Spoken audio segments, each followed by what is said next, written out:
Mara and the womb. Mara is molting, so we can't play.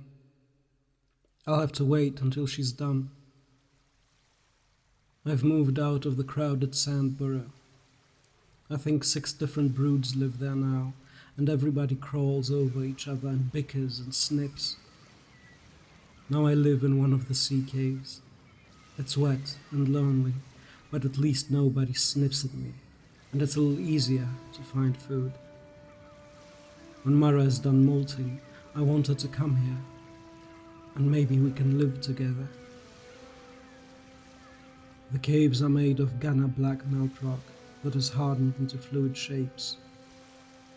The moons shine through dozens of porous holes in the roof, and the sea glitter throws shapes onto the rock ceiling. I like to sit back and let the shapes tell the ancient world story. This cave is nice. I will stay here. I'm getting tired of eating sea flowers, but I don't want to go through the trouble of buying livestock. The crowds at the temple are awful this time of year.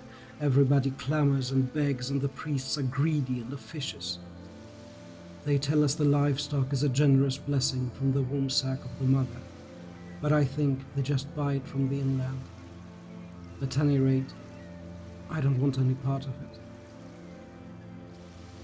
There is never much food around during the ebbing, when the air turns cool and the worms travel away, but the plumes have not come yet. This year it is even worse than usual. They say the ocean dies a little more each year. The water is becoming bitter. But since I live in the sea cave, I can get down into the cove before everybody else, so I'm pretty lucky with what I get to eat. I wake up to the sound of rain on the ocean outside the cave. I look out to see which kind it will be. Light yellow Kada green, my favorite. I crawl out to a bluff and let the rain fall on my carapace. There's something sweet in the Kada green range that loosens up the whelks on my seams. I comb through my carapace with my forelimbs, snipping them off, letting them fall onto the rocks until the whole front is clear and smooth. After that, I do my joints and my underside. Nowadays, with food scarce, it has become common to eat the whelks, but they taste like ammonia.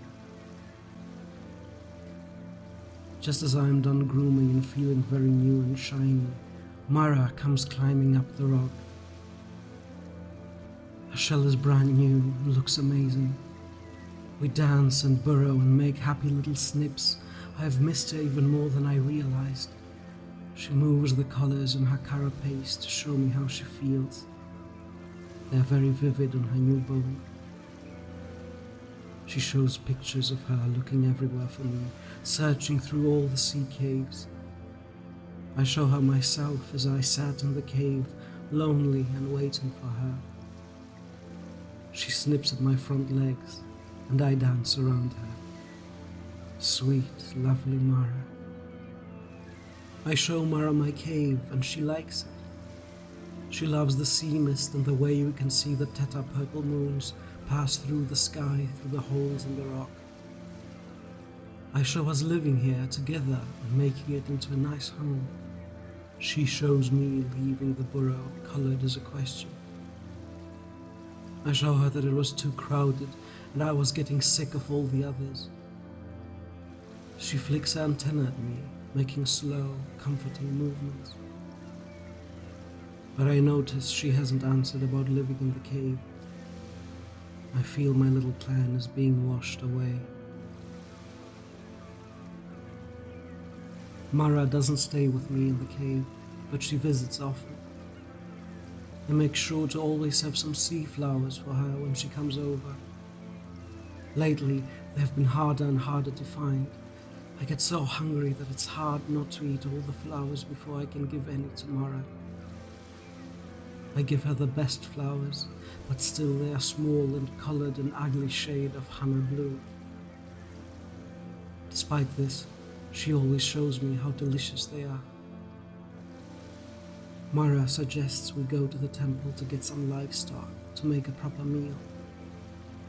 I show her that I don't like the crowds. Mara has always loved the temple. She uses admiring colors to show the great gemstone mountain and the moons passing through the pylons and the great ziggurat where the livestock is brought out and sold. She shows the priests with their painted shells and red claws. I insist that I don't like meat. I prefer sea flowers. She wiggles her hind jaws at this. Nobody can prefer sea flowers. They taste like sand. I crawl back away from her a little. Hadn't my sea flowers always been delicious to her? Was that just a lie? She crawls closer to me. Her carapace takes on gentle yellows. She shows me that they were delicious because I had picked them. But I don't want her pity. I pull my legs in and lie still until she leaves. I don't see Mara for a long while. The third moon makes its way to the high cusp, marking the end of the ebbing. The plumes have still not come, and I'm often hungry. Finally, Mara shows up with the meat wrapped in temple cloth. I wonder if she's there to taunt me, but she offers it to me. She shows me that my shell has become thin and dull, and I'm looking worse. She's right. I have not eaten enough in a while. We go down inside my cave. Before she unwraps the meat, Mara lets me know that she has become a priestess at the temple. I turn blue with surprise. How had it happened so quickly? She had been studying for a while without telling me, since I never liked the priests. I feel sad about this. How many times had I complained about them in front of her while she was studying to become one? It was no wonder I didn't have many friends. Mara unwraps her gift. The creature she has brought me is soft and pale pink. Mara likes the taste of these the best, but I don't think there is any difference between these and the brown ones. I break off one of the 5 little feelers on the end of its foreleg and nibble at it, but Mara snips at me and breaks off a hind leg and offers me the thick end. My shell turns yellow and I take it. The pretty red juice runs all over my jaws as they pull the meat from the bowl. We eat in blankness for a while. Then I ask Mara where the priests get the livestock from.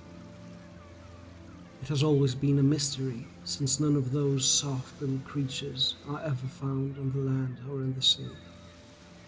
I have wondered if they raise them inside the temple, or if they bring them in from the inland. Mara doesn't answer at first. She doesn't want to show me. I ask again. She shows me a quick, vague picture, the old story about the womb and egg, something the priests tell little children. I know she's hiding something, so I snip at her. Why does she hide things from me? We used to be so close. After a moment, a picture forms on her carapace, as clear and vivid as anything she has ever shown me. I ask what I am seeing. It is the womb.